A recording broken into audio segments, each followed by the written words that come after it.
Hey guys, Lukasz here. Tonight we're in Shibuya, and behind me is a really cool little spot called Nombe Yokocho, which means Drunkard's Lane in Japanese. It's kind of like a nightlife spot, lots of bars, things like that, and as you can tell already, it's very beautifully lit, very colorful. And tonight I want to try, of course, shooting it, but I also want to experiment with raw editing in the GR. So I'm going to shoot a couple photos of the little area behind us, and then I'm going to edit them on the spot, see how they turn out. And I'm also going to shoot the photos with the raw editing in mind. So I'll talk about that a little bit more. Whether I'm editing on the camera or on the computer, you do have to kind of shoot for the edit. I think that's very important, so we'll cover that as well. Now, of course, if you like the video, please like it. If you like the channel, please subscribe. And if you have any questions or comments, leave them in the comments below, and I would gladly get to them and look through them and answer them as best as I can. Okay? So let's get shooting and see what we can produce.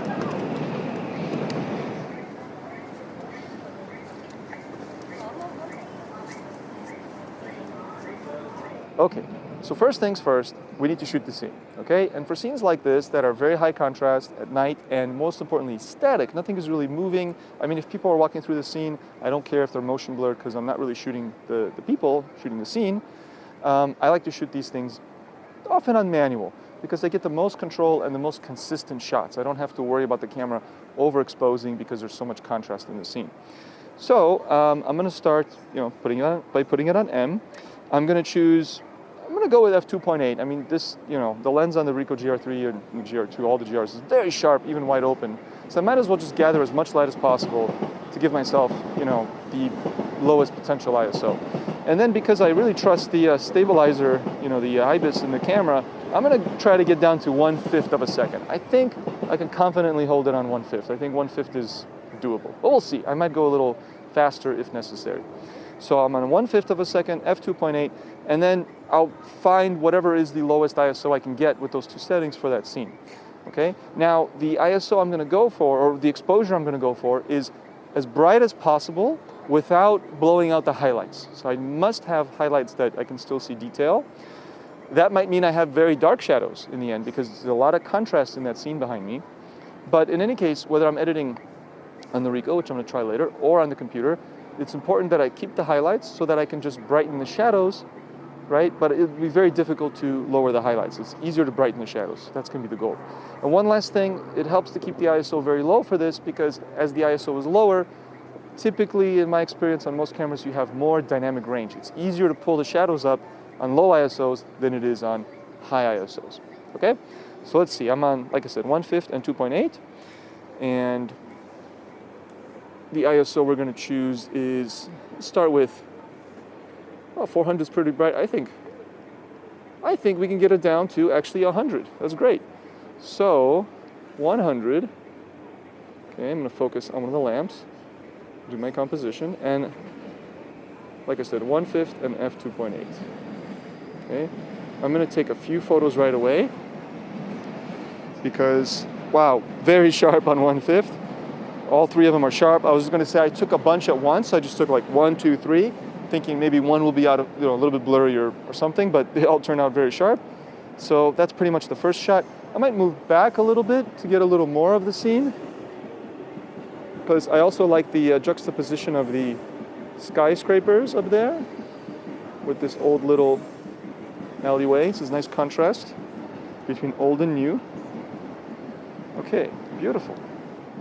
Now, in terms of quick note about composition, my composition is deliberately angled. I think that just looks cool. It creates more interesting leading lines. But I'll do a straight one as well, just to have the, to show you guys the difference. Okay. And then the angled one. I find the angled one works because this pole on the right side creates this bookend for the scene. All right, that looks pretty good. Highlights are a little bit hot, but we could try an even darker one by speeding up the shutter or by going to f4. I'm going to speed it up to a 10th. And then we'll get a darker exposure. And we'll try editing these both and see what the difference is. Okay? So before I edit them, I want to try one more shot in the back there, see what that looks like, and then we'll get to editing.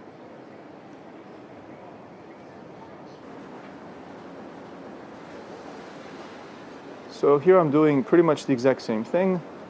I'm doing a 1/5 of a second, f2.8, 100 ISO. And then I'm going to try it again on a 1/10 of a second. Actually, I'll keep it on a 1/5 and do a f4 to get a little more depth of field, make sure more things are sharp. But the exact same idea, underexposing to protect the highlights, and then I'll bring out the shadows in post. Okay, let's do one more spot before we edit these photos.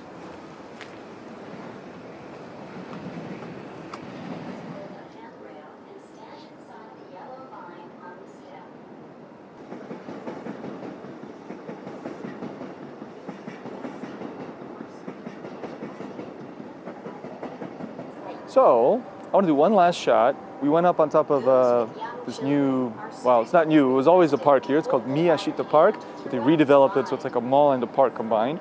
But now it affords these pretty cool views of Miyashita from above. These views didn't exist, a year ago, so this is cool.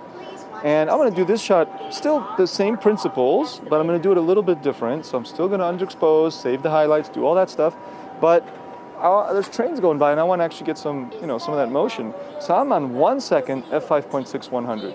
For that, I think hand holding's, I don't know, maybe doable, but I'm going to brace it on this conveniently placed railing or whatever here, and that'll be enough to get a nice, sharp exposure. Okay. So all we need now is a train. Just take a couple test shots first. Are they tech sharp? Yes, they are. At 1 second. Very nice.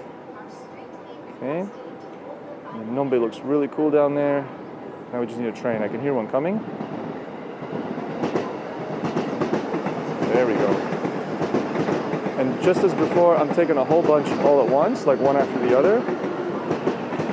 Because on 1 second, who knows, one of them might be blurry. So I want to increase my chances.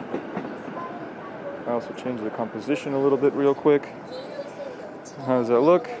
Mega, mega sharp. Wow, actually, I'm impressed. 1 second by hand with not even bracing, it was kind of wobbling on there. Very cool. So those are my shots. I have 3 different things I want to edit. So let's find a nice quiet spot and edit them up.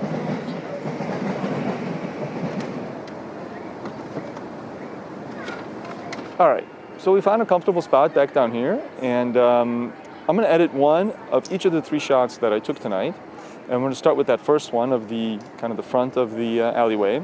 And I took 2 exposures there. I did a 1/5 of a second, f2.8 and 100 ISO, and then I did a 1/10 of a second. I'm going to do the 1/10 of a second because it's darker, and so it protects the highlights better. And I'm going to, instead work on increasing these shadows. So let's see here. I'm going to go to the menu, and then in the playback settings section, there is something called raw development, and I'm going to go in there, and it will choose whatever photo you had, last looked at in the regular play menu. So you got to first choose your photo, and there's not too many things you can change. You can change things like the color space, which if you're not printing and you're shooting for the internet, just keep it on sRGB. If you're printing, Adobe RGB is good. I'm not going to crop the photo. Keep the aspect ratio. And the first thing I'm going to change is, as I said, the shadows. So I'm going to go all the way down to the shadow correction section. And you have 3 options: low, medium, and high, and auto as well. And I'm going to put it on high because I want to bring the shadows up quite a bit to get that detail. Next, I'm going to see how it looks if you change the peripheral illumination correction. It's just vignetting. I think I'm going to keep it off. I like vignetting. I think having some vignetting is a good thing. Okay, so the shadows are high. There's also the sensitivity, which is essentially changing the exposure. So I'm actually also going to increase this a little bit. It looks still a little dark to me even after the shadow increase. I'm going to go plus 0.3. And finally, the white balance, which actually I think is the most important thing, because that's when you can really control the colors of the image. So I'm going to actually go all the way to the last option, which is letter K, stands for Kelvin. And there I can control the temperature manually. So I'm going to press right, and then I have 2 controls. First, I can choose the temperature. And I'm going to go very low. I'm going to go all the way down to, let's say, 3,200. Okay, 3,200 Kelvin. That makes the image quite cool. All right, a low number here makes a cool image. A high number, like over 5,000, will make it very warm. So the next thing I'm going to do is I'm going to press the display button on the bottom right corner of the camera, and that'll change from allowing me to, normally I was just changing the temperature, but now I have more fine control over the tint. So I can go like more magenta, more yellow, and I'm going to make it more magenta because it's a little too greenish for my tastes. Okay, I'm turning the camera sideways here because I want to see the photo upright. So I went a little bit down more towards the magenta, and the blue, and to me that looks really good. And when I'm done with all my settings, so I'm happy with all that, I'm going to press OK here, because then I'm not going to crop it. And I'm press OK one more time to execute. And that's it. Okay? So there we go. I'm going to do it one more time for the other two photos, real quick. I'm not going to walk through the details because I'm going to do pretty much the same steps. So I'm going to choose one of these dark ones from the interior. Okay, choose it. Go to menu, raw development. First things first, I'm going to brighten up those shadows, just as before. Very nice. In this case, the exposure looks good to me. I'm going to change the white balance. Instead of doing Kelvin, for this photo, I'm just going to choose the actual white balance tungsten setting, which gives it right out of the box a very nice blue and warm kind of contrast. That looks really good. That photo is done. Execute. And then for the last photo, I'm going to choose one of these really awesome train shots. I'm choosing, I took a whole bunch. Let's see here. I think this very last one is really cool, so I'm going to go with that one. Again, I'm going to go to the menu, raw development. And this time, to mix things up, I'm going to change the white balance as well. And I'm thinking we'll try fluorescent. Okay, instead of, let's try cool white fluorescent. And then, instead of just finishing it up here, of course I'm going to brighten the shadows as well. I'm going to increase the shadows, but not quite so much. I'm going to go to medium. I think medium is enough. Actually, I think low is enough for this photo. It's not too dark. And now I'm also going to change the image controls. So instead of standard, I can choose vivid, or of course there's black and white. There's all kinds of different options here. And I'm going to choose, actually, I think the positive film. I think it gives it a really nice look here. Okay, really makes the colors pop. So I'm going to go with that. And it did make also the shadows darker and a little more contrast. So I'm actually going to go back and increase the shadow correction to high. And there we go. Execute. Another nice shot. Great. So I've edited 3 photos, 3 slightly different ways, but I followed the same principles for all of them. I underexposed these shots initially, then I brought up the shadows in post, and I also used the white balance in creative ways to choose, to create interesting colors, nice colored contrasts. Okay, I did it with Kelvin, I did it with the fluorescent setting and the tungsten setting. They all gave slightly different results. Just to summarize that though, or kind of a quick pointer here, I kind of chose the wrong white balance because really tungsten and fluorescent were really not the lighting that's in this space. But by using the wrong, I got really interesting colors. Okay, so that's a key trick to keep in mind. All right, guys. So thanks for watching. I hope you found that useful and informative. And if you have any questions, of course, please leave comments below, and I'll be glad to answer them. Of course, if you like the video, please like it and subscribe to the channel for more videos like this in the future. So thanks for watching, and I'll catch you guys next time.